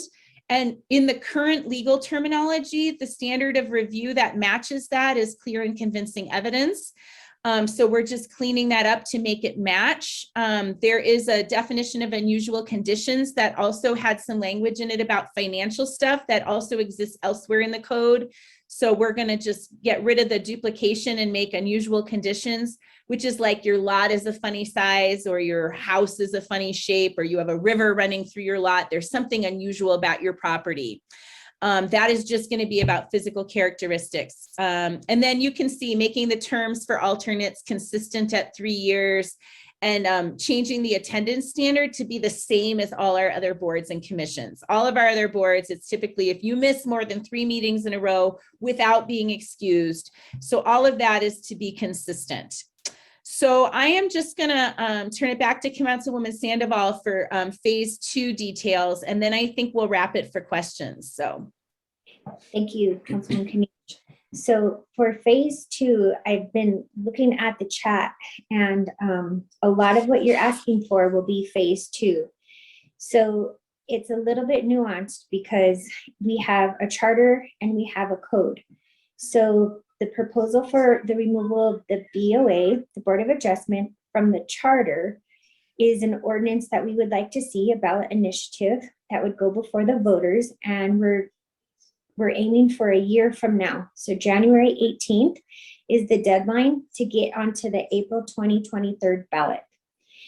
In part, if we were able to do that during that time frame from now until January 18th, we would be working in a stakeholder input type process. We would be working with the zoning administration team to re-examine the roles of the Board of Adjustment, the criteria, a lot of things that are happening in the chat would happen in this part of the phase, so a much longer phase. We would have periodic input through the process. We would want community input. We would want people who are on this here today to help us, and then former BOA members, land use experts, and the process may stand alone as an ordinance, or once in a while, the city does these text bundles. I know that they come through INC ZAP for text bundles, and that would be part of the ordinance change. But those are all, we're gonna hash that out in the upcoming months. So this is the timeline, and I unfortunately can't see the chat while I'm sharing my screen. So I think what I'm going to do is stop the share so we can do the question and answer period, and turn it over to, I don't know if that's Ian to call on folks or whether we should be looking at the chat, but let me know which. I was going to read some of the questions. Okay, good morning. I was going to start with, I guess David Weiss is really just a comment. In practice, zoning staff can choose to keep a request from reaching the administrator. Trupti is asking, appeals cost $400. How is this accessible to neighborhood organizations or resident? This only actually allows people with power and money to appeal. And she also asks if the fee structure for Board of Appeals can be considered later or now as an equity piece. We're happy to take that feedback back. And I will say that we do want people to pay the costs generally of what, appeals. They take staff time, legal time, they're not free. And so that is common in all forms of government to have a fee, but whether there's a waiver or something we can talk about, we can put that on our notes for phase 2, just like Councilwoman Sandoval said. But we are not proposing any changes to the way the board functions today. Because the charter is so rigid, we have to save all those up, but we'll save that feedback. Thank you. Okay, and then I had a couple. Why is modernization so critical that you're prompted to do this now? And why such a short timeline on this piece, even though I understand it's not changing the charter? And I guess a third, which is sort of in somebody else's question, is if so much of the work that the board does is variances, which you had in your very first slide. I don't know, did you say 75, 80%? Like 95. Like 95? Yep. So is that really what's driving this? Or is it the SOS appeals that's driving this? So I would say that I've been looking at the Board of Adjustment since I started with the city in 2012. And as I've been reviewing the board, I think a lot of our zoning needs to be updated from former Chapter 59. It was based in the 50s when we didn't have equity, when we weren't having those discussions. And so it wasn't one decision that came forward, but it was the need to update some of our criteria. And so right now, CPD is running a process looking at the 5 criteria that City Council votes on for rezonings.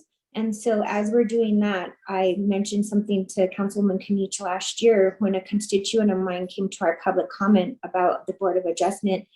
And as many of you know on this call, I like zoning. It's what I do. I have an in-house planner. And so I mentioned to my colleague, I said, have you ever thought about the Board of Adjustment? And she said, I have.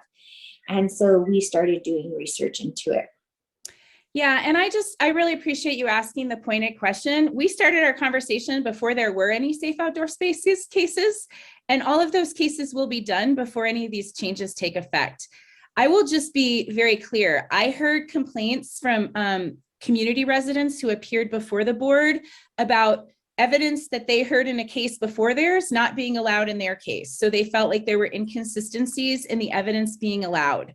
I heard concerns from several RNOs. I'm not going to name them because it's up to them to share their stories, but several RNOs who felt that they did not feel like the standards were high enough to protect the appeals that they were involved in, and that they felt like there was some, again, inconsistencies.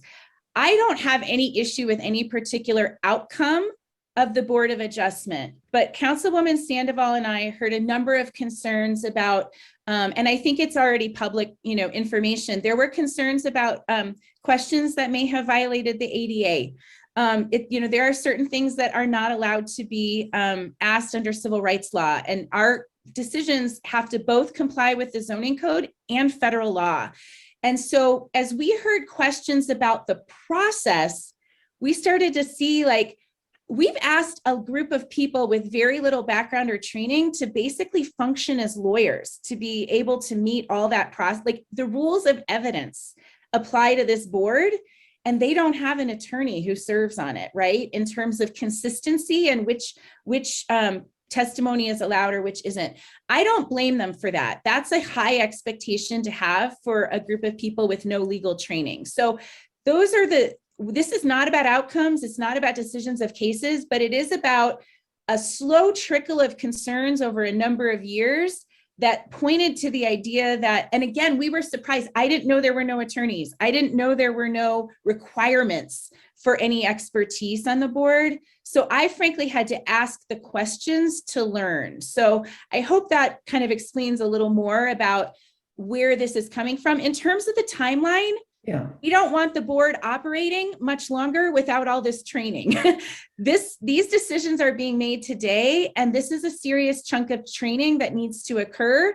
So that's why we want to get the new board started with this really strong foundation as quickly as we can. And we also want to create certainty for the board members. We don't want them kind of being in limbo. So this is actually a 6-month process. It's not that fast from when we started here in December, January with this proposal, and when it will take effect is 6 months. So it's quite a stretch of transition, but we don't want to wait any longer for that foundation to be built. Well, we didn't hear about it till January 6th. So I'm just pointing that out. There wasn't any way to get it out to the community.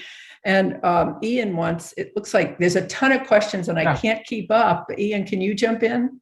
Sure, absolutely.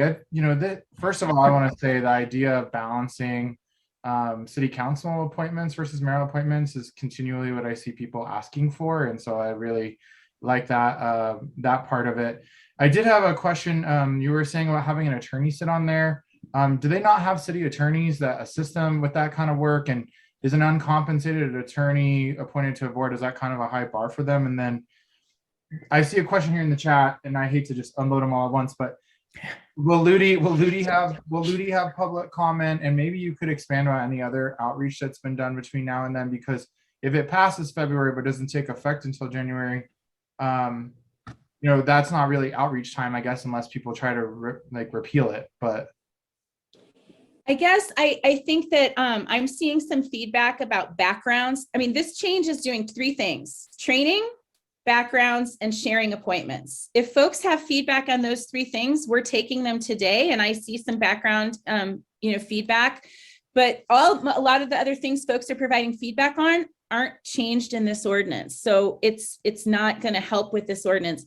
In terms of the attorney background, I will just say that yes, there is a city attorney who advises the board, but the board is responsible themselves for applying the legal criteria and writing the decisions. They write their own decisions, and they have to be meeting those standards when they write them. So the idea is that having an attorney in the conversation while they're deliberating will help say, oh, hey guys, we might want to tie this back to the evidence we heard, right?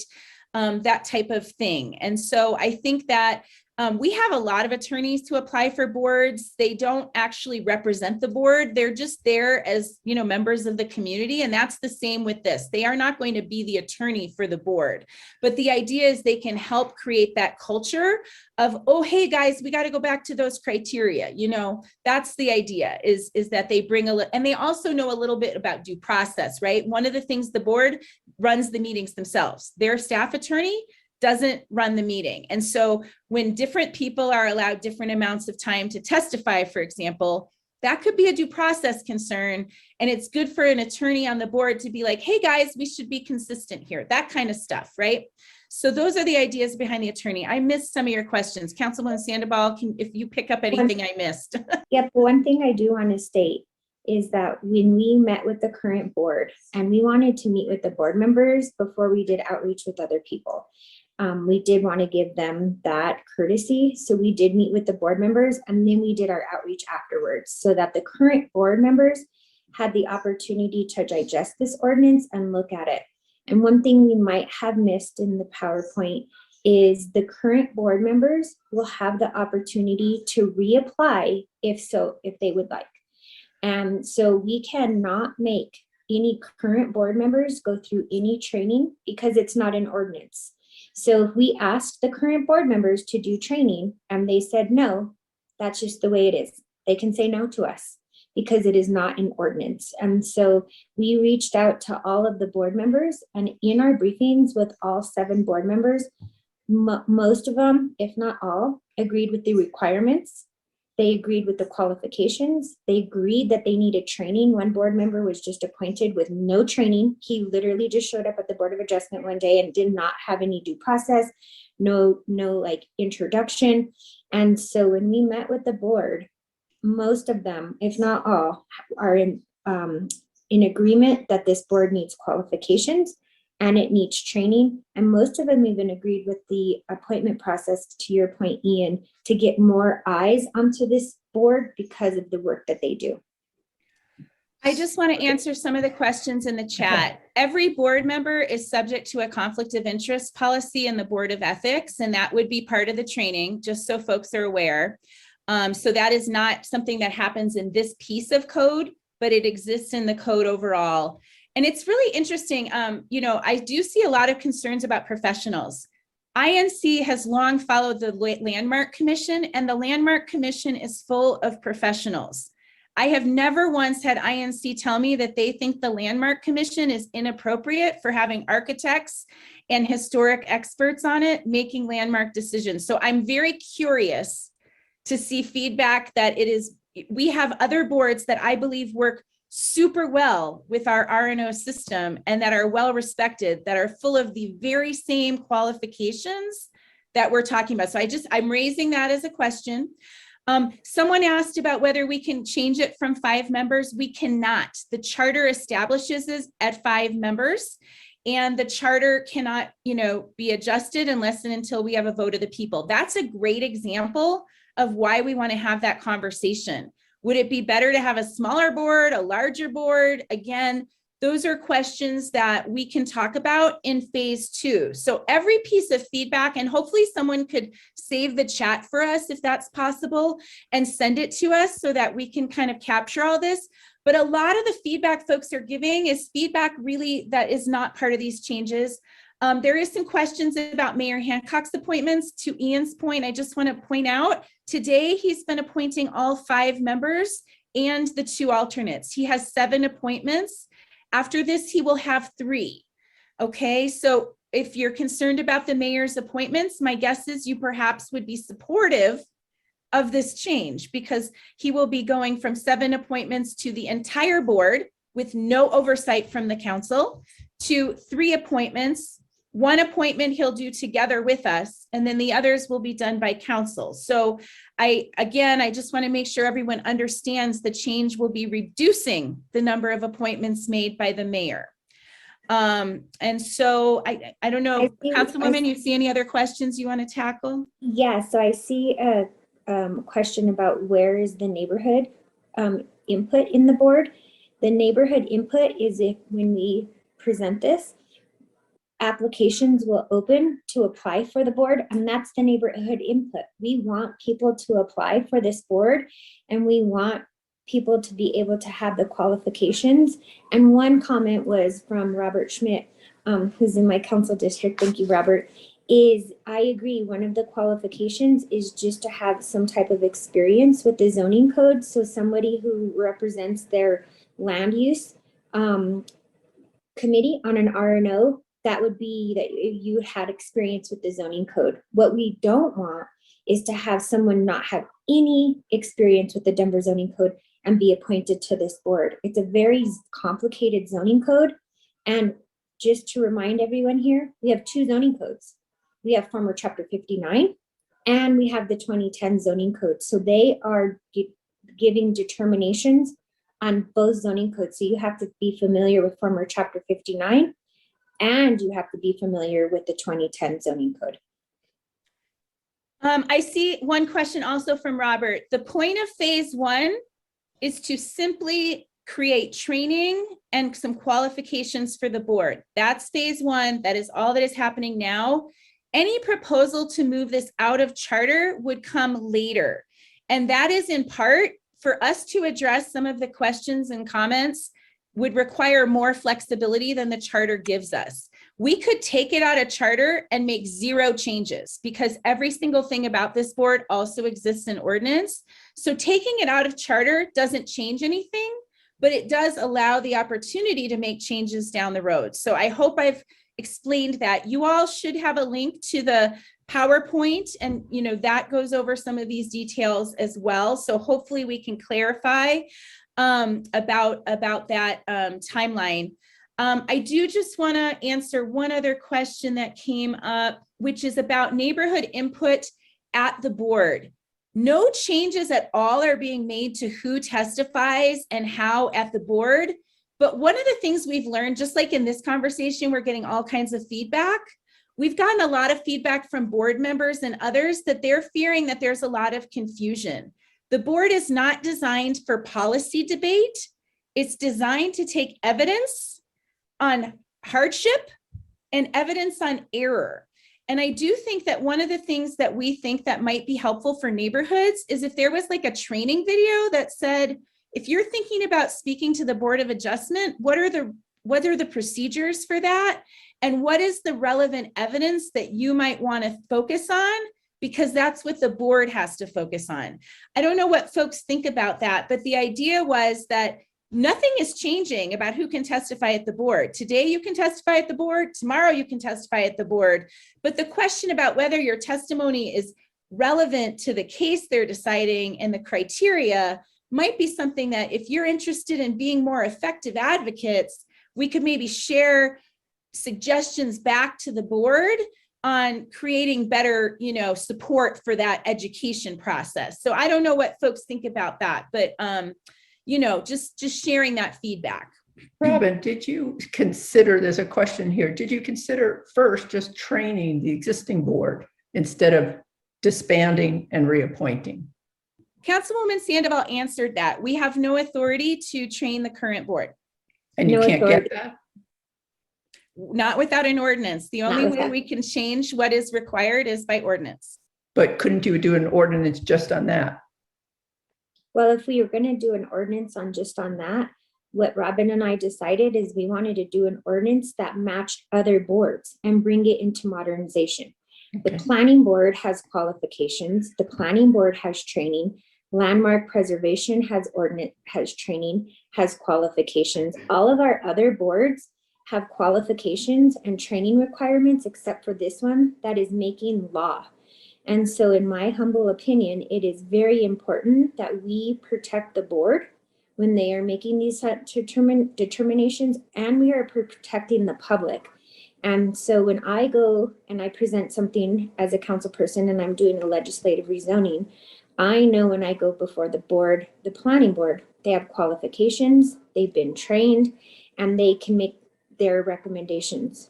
I have heard from my constituents that when they go before the Board of Adjustment, it's inconsistent they don't know the outcomes and they don't know the procedures, and they're not getting the same consistency. And so this really has been driven from what we've heard from the public. Ian wants to say something. Yeah. Ian? Yeah, I just want to, I think we're probably there on answering most of the questions. I appreciate it, Councilwoman Kniech, putting the calendar back on. There is just one question here that I think is a little poignant, and that is, given that the board itself has opportunity for public comment, how come it wasn't listed for public comment when it came to Ludi? Did no one contact you and request you for that? I'm just curious on that. It was posted for public comment and no one signed up. Okay. And I just want to keep going back. The board does not take public comment. It takes testimony, and it is a little bit different. It's more similar to a court case because it is a legal appeal. The decision was made at the agency to say, no, you can't have that fence. No, you can't have that setback. No, you cannot build that extra height. No, you cannot put that amenity in that location. And so we are not at the policy making phase. Policies at council, policy recommendations are at planning board. Policy law is made at council. Administration is interpreting the code, and in every single case is saying no, and then it is being appealed to the Board of Adjustment. And I want to make clear, in many cases for good reason. Lots of RNOs have testified in support of lots of variances that they found not offensive and, in support of historic preservation or affordable housing or whatever it may be. So it's not to say that that it's bad to ask for permission to do something that you were told no of. But that is what happens at the board. It's an appeal of a decision, and it is a legal case, and it takes evidence, and it's just a little bit different than public input, which is what we do in it's more like a court than it is like the city council. It's more like the court than it is like the legislature, just to be clear. It's a legal appeal. And so I think I tried to answer the question as best I can for you. Yeah, I think you answered that for the question that was asked, and thank you for letting us know that public comment was also available. I think that's an important thing for people to recognize. If you didn't know that, you would think that like, oh man, I just heard about this in the middle of the process, and the only time I get to speak would be on the second reading, and so I could see how that would be frustrating for someone. And I didn't catch it. Okay, I did just want to share that we wanted to send you the materials as quickly as they were ready, and so they were sent, I think, on the 12th of January, the 11th of January, including the Ludi date and all of that. So holidays happened, and Councilwoman Sandoval and I, without getting into the details, can both tell you that COVID and other personal things happen. And so, but we did get the notice to all the RNOs, as every RNO should have gotten it through the CPD mailing list. So if you didn't, check your RNO planning chair. We know those emails don't always get distributed as widely, but that was our attempt to get it out to folks. And we have had folks calling us with some questions and conversations. So we have heard from a few folks from that, just to be clear. And one thing that I will say is, on a policy level, as we've changed and we've allowed different type of building forms, specifically in my neighborhood, in my district, accessory dwelling units, and Denver, Northwest Denver has some of Denver's original neighborhoods. Highland was its own town before Denver. And so when we have these building forms, we are sending more cases to the Board of Adjustment because of allowing these accessory dwelling units. The board is seeing more and more cases in front of them. And so I have heard from my community that the board is being very inconsistent in its findings. And so this is when I start hearing a consistent pattern from my neighborhood, that's what springs me into action to look at what's happening. And that's when I started having the conversation with Councilwoman Kniech last year, and looking at what we could require and what we could do through ordinance. Well, thank you both so much. We really appreciate you coming. We'll make sure that we follow through with sending out everything for individuals to participate, including the Legistar link that we just dropped in there for you. I see Councilwoman Kniech dropped your email. I do want to make an announcement, just a general INC announcement. And this one comes from our membership I think, and executive leadership, just to know that we are having our board elections in February. And so if you're interested, you can go find out more information at denverinc.org. And of course, we need everybody to join in. New leadership is always needed. And we've been an institution for a very long time. And so we appreciate any work that people would put towards that. And then just know that, I believe our date, Christina, unless I'm wrong, is February 26th for our next meeting. Yes. And that we do have CPD Director Laura Aldrete coming to speak with us about her overall plan, what happened last year, what's moving forward, and probably some more of the questions that we've gathered here around the GS conversation. Maybe she can answer. And Ian, the second item on that agenda is Annalise Hawk on expanding housing affordability. Yes. The expanding of housing affordability, which again goes back to the inclusionary housing on rental properties. Yeah. And I believe there's an upcoming meeting on that. Let me see if I can pull that date for you before everybody. And then we do need, if there's people in here, I know we have a ton of zoning nerds on this call, at least there were earlier. I can't quite see if some fell off, but you know, we really miss having somebody who has an expertise in short-term rentals, liquor licensing, marijuana licensing, all those licensing issues. We'd love if somebody wanted to kind of handle that, but you need to step up to the plate. Okay, Christine, I have the announcement here. So I'm going to drop this in the link. In February, on February 10th from 4 to 6 is when there will be the next Affordable Housing Committee meeting that we've been represented on. And then I'm dropping in here office hours and stakeholder opportunities that are also in February. You'll see office hours the 3rd, 25th, and 28th, and then an open house on the 17th. And I'm about to drop the link for the advisory meeting, but we'll make sure that all of this gets included in our wrap up and the link for the YouTube video. And Robert, we see your hands up. Just a quick question on topics. Is everybody aware of, I don't know which department it would be because there's several that spoke at the meeting I attended, but a separate billing for garbage collection?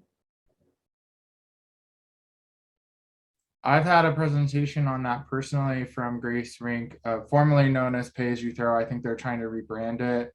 Yeah, I don't know. I can't remember who this was. It was a link that was in our RNO monthly newsletter. But the way that the timeline looks on this is that the change in the mechanism for funding waste collection will probably change by the end of this year or first quarter next year. And residents will be billed separately for waste collection outside of the general fund property assessment. There will be no decrease in the general fund property assessment to compensate for the direct billing to residents. Robert, so I wonder if maybe Jane Potts knows if this will be included in the sustainability presentation at Inc. next month. You're right, it will. February 12th. We'll have a short meeting at 9 to discuss the candidates up for election in March, and then members of the CASR staff will be present to discuss how they are using the funds, their 5-year plan, and pay as you throw. Okay. Well, there's not that is actually a similar term to what the program is. There isn't going to be a separate billing system for pay as you throw. You'll be charged a rate based on the size of the trash bin that you select to use. And there will be no charge for composting bins and no charge for recycle bins. That's something that they need to clarify in their presentation, because that was not clear on several media articles that I read about this, that you would come away thinking that you would be charged a fee for a minimum of 2 bins because your recycle and your trash, well, just trash is the one that's required. The other 2 are voluntary in a sense. But I asked them that question and they clarified on there that there was not going to be a charge for the recycling or the composting bins.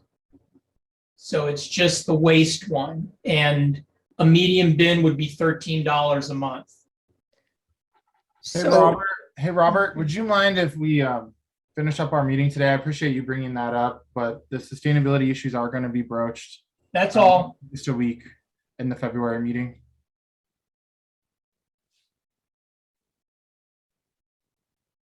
Well, so we can have a separate, if people want, we can have a separate interim meeting just on that and have this Grace Rink or somebody come. And it depends. Let me talk to Jane Potts and see how much time will be allocated to that issue, because I do think there are, I read Esteban's article and have about 100 questions, but you know me. So let me talk to Jane about that. Thank you.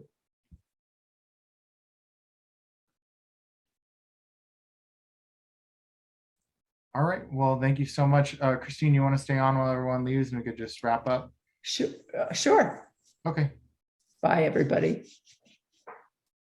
Thank you again for having us, and look forward to staying in touch on all the great city issues. Take care. Thanks for everybody's involvement in your communities. Thank you for coming. Thank you, everybody.